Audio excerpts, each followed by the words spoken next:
სოხუმი აჩადარა ეშბას 226.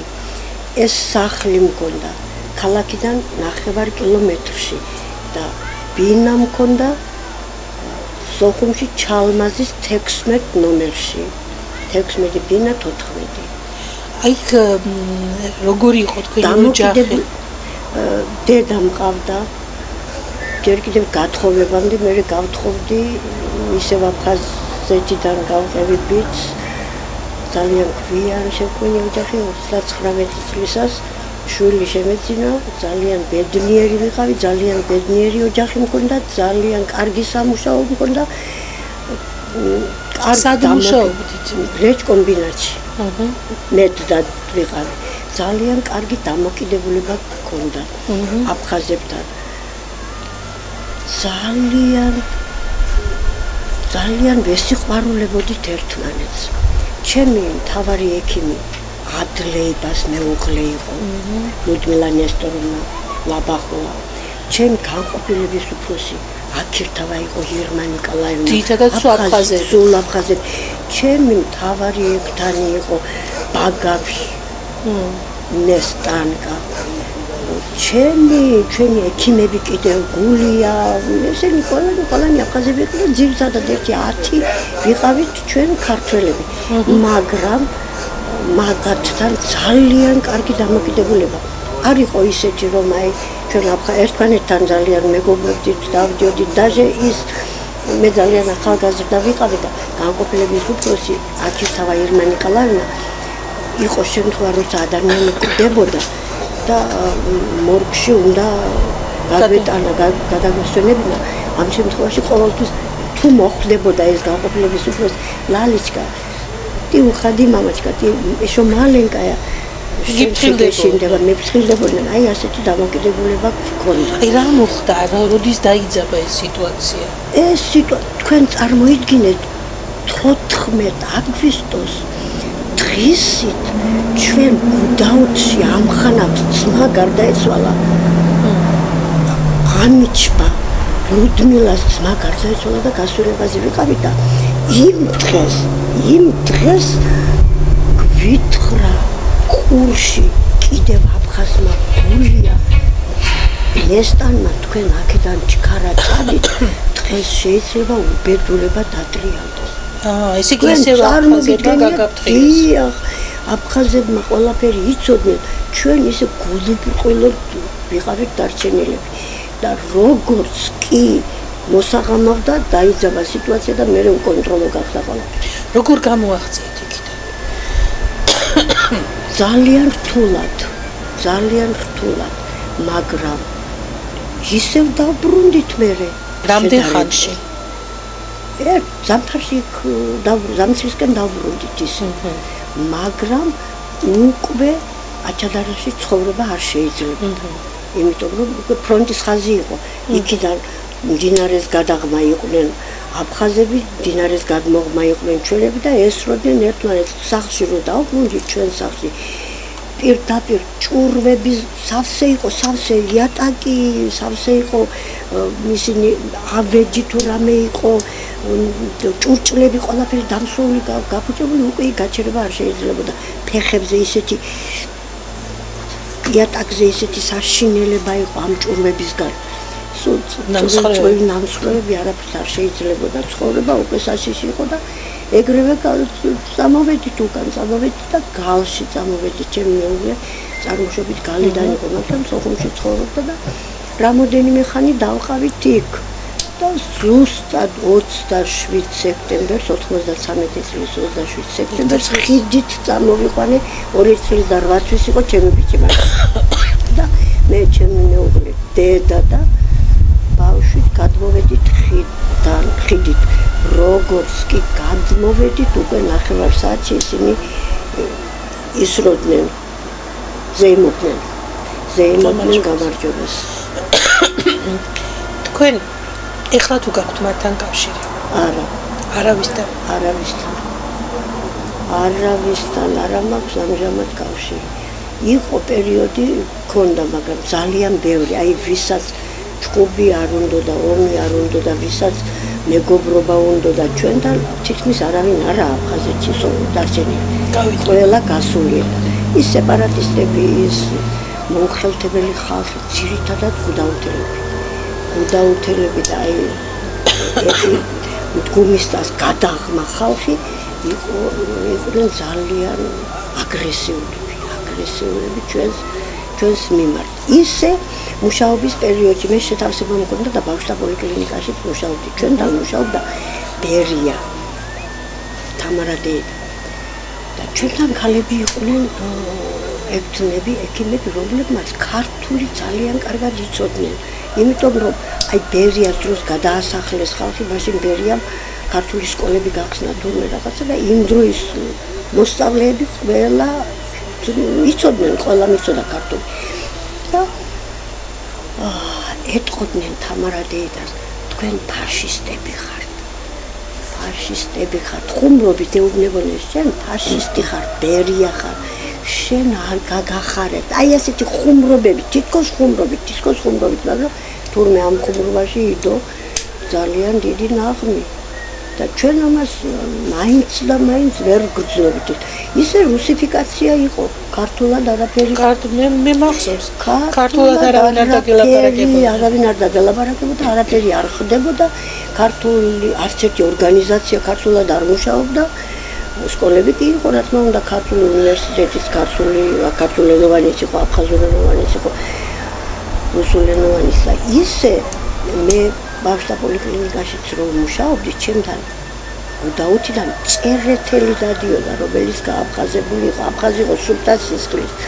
ხო და მე ვეუბნებოდი, როგორ წერეთელი, როგორ არის აფხაზი, როგორ აფხაზო, ისეთი აგრესიული პასუხი იყო მაგისგან. აი თუნდაც ქართველი, რომელიც გააფხაზდა. და დროს ჩემი პაპუა კიდევ აფხაზი იყო. მეუბნებოდი, ხო, წერეთელი. ბავშვი დაყავდა, ბიცილინს უკეთებდი, რევმატული ბავშვი იყო და ისეთი საშიდელი უსიამოვნებები შეგვექმნა. ჩვენ მე რომ უხეშად მაინც უთხარი, რადგან ქართველი იყო და სუფთა აფხაზურ მანერებით და სუფთა აფხაზური იმით ლაპარაკობდა. მე მგონი რომ უფრო აბსურდ ვარიანტი თორე სუფთა აფხაზები თავს ძალიან იკავებდნენ.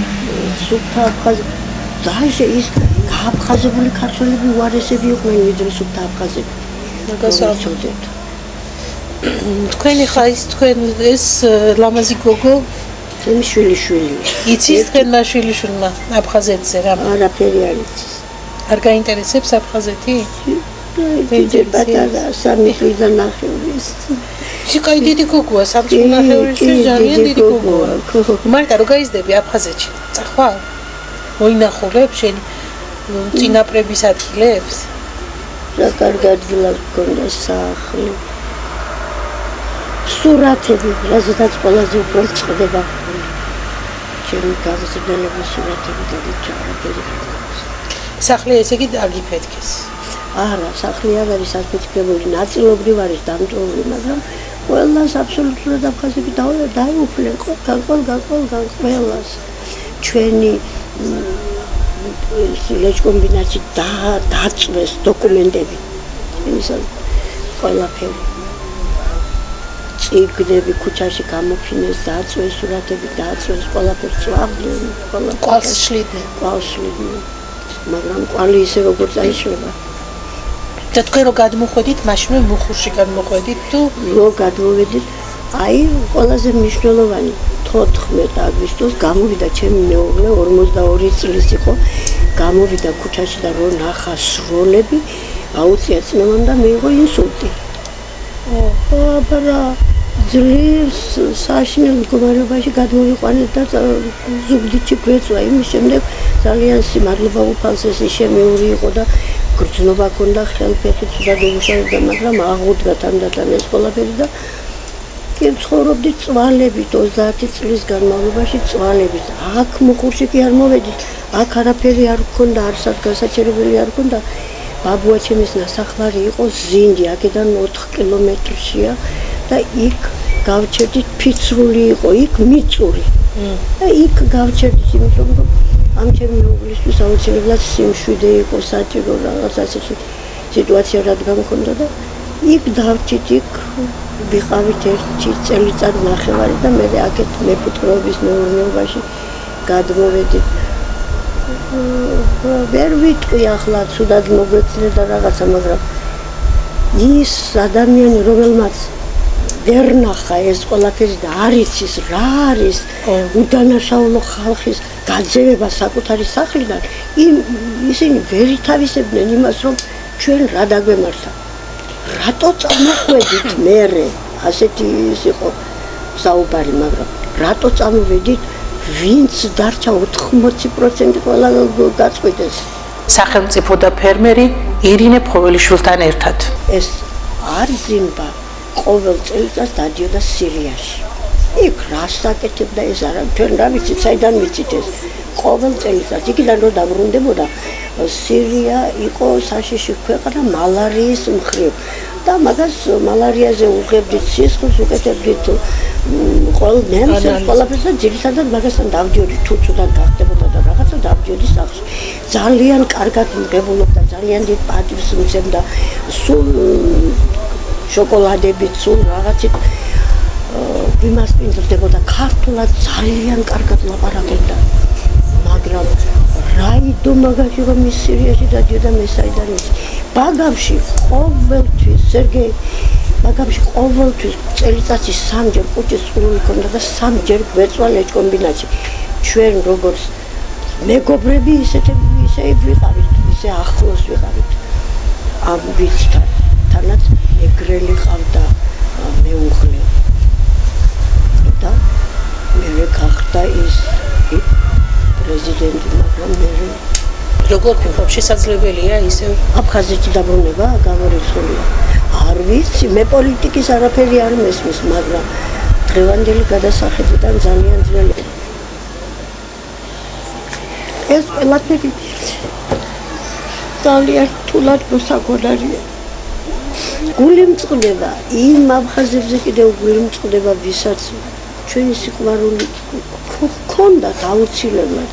ეს მარტო აფხაზმა არ გააკეთა. მაგრამ ეგრევე როგორც კი ეს ამბავი დაიწყო, ეგრევე უკონტროლო გახდა, ეგრევე სეპარატისტები. ის კაცი, რომელიც მეზობლად ცხოვრობდა, ერთი აფხაზი ცხოვრობდა აჩადარაში, მეტი არა. გადასალევ რომელიც როგორ პატივს მცემდა, შვილივით მეპყრობოდა, იმ წუთას გახდა უკონტროლო. იმ წუთას გამოგვეკიდა. მოხდა ეს წუთას გამოგვეკიდა. ეს ის რამოდენიმე საათში მოხდა გარდასახადი.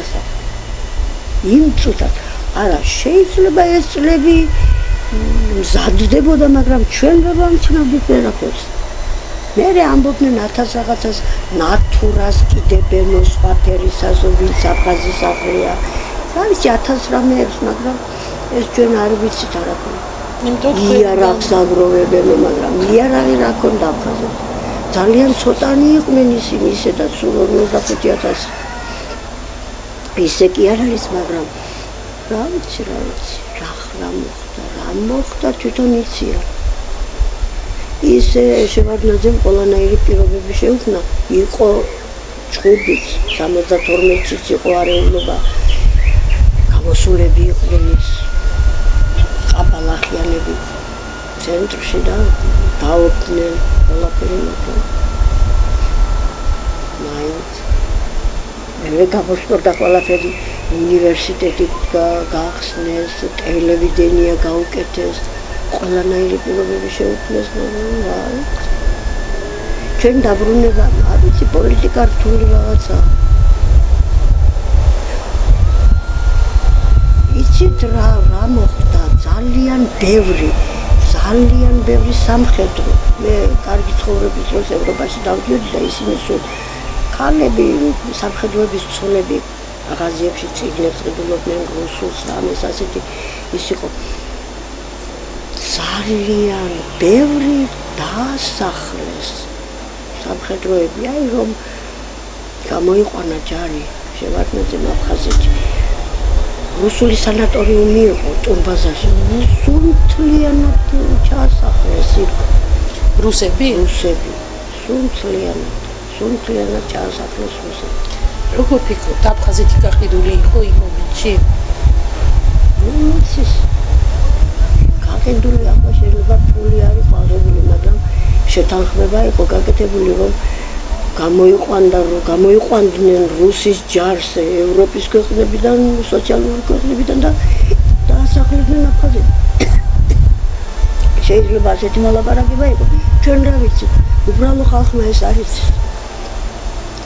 თუ ისყვიან ყოველს, ეს ვიცით ჩვენ, რომ ძალიან ბევრი წამოვიდა და დასახლდა.